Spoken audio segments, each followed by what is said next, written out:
이번에는 원전 폐기물 이야기 좀 하겠습니다. 요즘 정부의 원전 관련 정책이 계속 발표되고 있어서요, 이 이야기를 좀 안 할 수 없습니다. 제가 원전 정설 문제에 대해서도 비판적으로 이야기를 좀 했고, 또 고리 원전 그 폐로 문제에 대해서도 이야기했는데, 오늘은 원전을 사용하고 나면 사용 후 핵 연료가 남습니다. 원전은요, 이렇게 볼펜처럼 생긴 연료봉을 원전 안에 넣어가지고 고열로 떼는 겁니다. 그러면 그 우라늄 덩어리인, 농축 우라늄 덩어리인 그 연료봉이 타고 남으면 나중에 이제 일정하게 지나면, 과거에 연탄 떼다가 연탄재 빼듯이 그 타고 남은 연료봉을 뺍니다. 이게 지금 우리나라에 얼마나 쌓여 있는가 하면요, 18,630톤이나 쌓여 있습니다. 매년 750톤씩 나오고 있어요. 자, 이렇게 나오는 연료봉들을 어떻게 하느냐. 처음에는 3,000도가 넘습니다. 굉장히 뜨겁습니다. 원전 옆에 있는 수조에 넣어서 이렇게 식히다가 이제 다 식고 나면 트레이라고 부르는 저장대에 올려서 이렇게 저장하는데, 지금은 이것도 이제 한계에 와서 이걸 갖다가 밀식으로 붙여가지고 다닥다닥 붙여서 보관하고 있는 상태까지 지금 오고 있습니다. 그런데 지금 월성과 같은 중수로 같은 경우에는 2019년에 포화 상태고, 이 보관 상태가요. 그 다음에 경수로도 2024년까지는 포화 상태라는 겁니다. 그래서 정부가 2020년까지 사용 후 핵연료, 그러니까 보관 부지를 마련해야 된다. 저장 부지를요. 이게 뭔가 하면 하이레벨 원전 폐기물 저장소입니다. 지금 로우 미드레벨 저장소 같은 경우에는 경주 방패장이 있죠. 자, 하이레벨은 원전에 쓰고 나면 나오는 폐연료봉이 고준위 폐기물이고요. 중저준위 폐기물은 원전에 있는 각종 비품과 관련되는 사용된 비품, 뭐 옷, 장갑, 그 안에 일하던 사람들의 이런 것들이 중저준위 폐기물입니다. 우리나라가 중저준위 폐기물 보관장을 마련하는데 10년도 넘게 걸렸습니다. 여러분, 안면도시 기억하시죠? 안면도가 전체가 발칵 뒤집어져서 이 지금 경주 방패장과 같은 중저준위 방패장 하는데 난리 났죠. 부안 기억하시죠? 부안 전체가 난리가 났지 않습니까? 그러다가 겨우 경주에 가서 지금 완공을 앞두고, 거의 완공됐습니다. 앞두고 있는데 경주에서도 난리가 났고 지금도 시끄럽습니다. 근데 중저준위 같은 경우에는 방사능 별로 많이 나오질 않는데도 불구하고 이토록 시끄러운데, 과연 원전 폐기물들을 한데 모아가지고 방패장 부지를 한다고 했을 때 우리나라에 이런 고준위 원전 폐기물 처리장을 허용할 지역이 있을 것인가? 저는 없을 거라고 보고 있습니다. 그래서 미국 쪽에서는 중일 국가들이 협의해서 다다 안에 만들든지, 안 그러면 더 나아가서 드럼통 같은 특수 니켈 합금 처리함 통에 넣어서 컨테이너, 또 특수 컨테이너에 넣어서 노상에 보관하는 것이 가장 낫다, 이런 이야기를 하고 있습니다.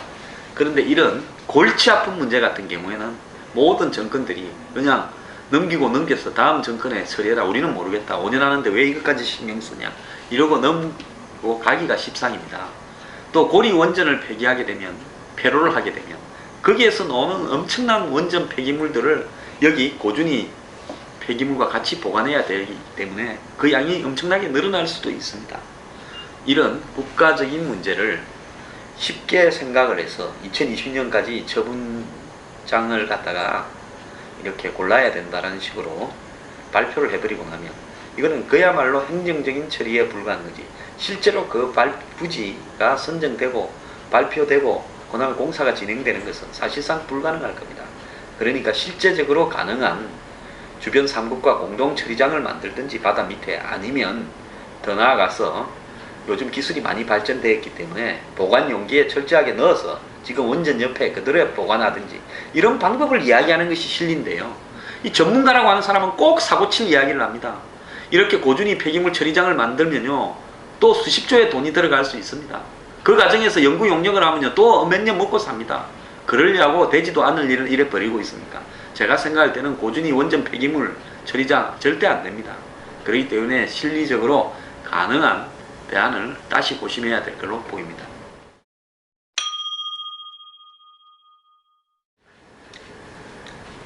어제 어떤 분이 SNS상에 호랑이가 사라지니까 여우들이 판을 치고 있다, 이런 말을 했습니다. 제가 방송에 안 나온 지가 지금 한 40일쯤 돼 가는데요.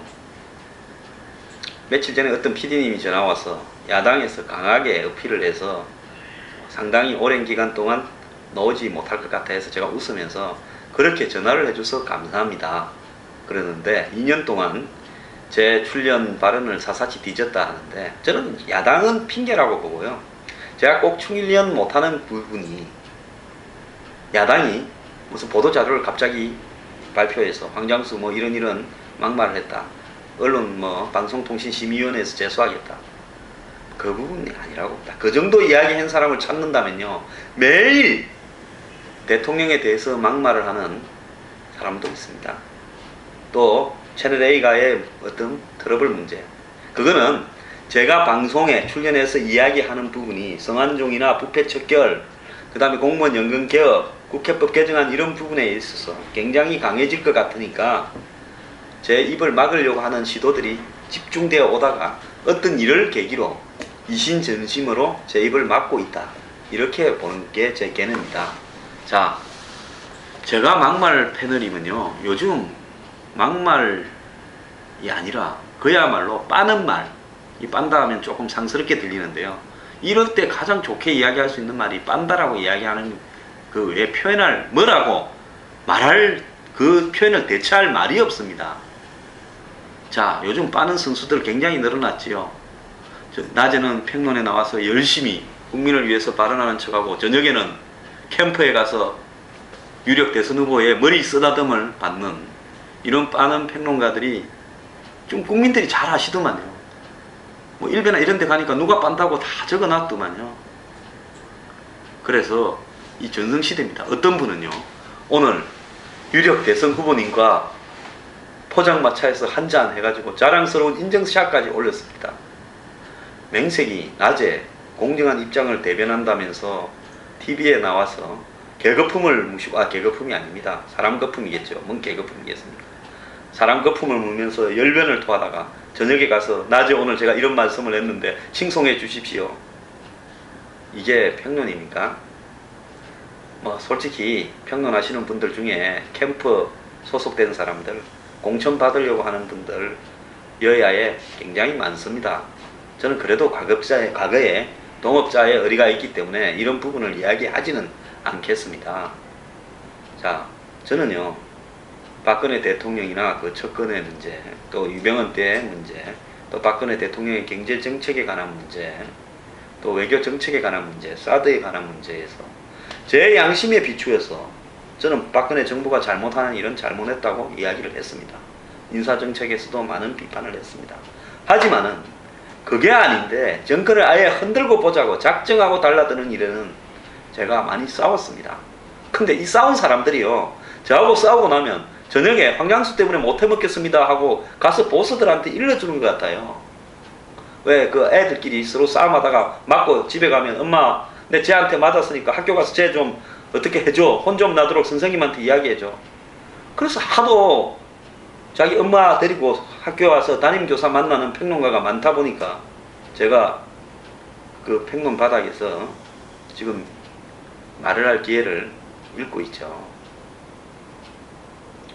저는 그 막으면요, 돌아가는 사람이고, 길이 없으면 처음 길을 걸어가서 길을 만드는 사람입니다. 딸랑이 평론가들이 판치는 세상에 저는 이 국민들이나 시청자들이 너무 잘 압니다. 자, 대통령이 미국 안 간 거, 그걸로 안 된다. 이제 어떤 분이 같은 국밥집에 가서 국밥도 먹으라고 이야기하는 평론가가 있습니다. 국회법 개정안 청와대가 조율을 했어야지, 조율 못 해놓고 왜 이제 와가지고 거부권 행사한다냐. 청와대가 다 책임져야 될 일이고 대통령이 책임져야 될 일이다라고 연일 쏟아내는 평론가들의 뒷면에, 그럼 소주 먹은 사진은 올리지 마십시오. 그 자랑한다고 올리겠지만은 그러면 낮에 하는 내 평론이 유치해지지 않겠습니까? 국민들은 다 눈이 있고 생각하는 시각이 있습니다. 평론 똑바로 합시다.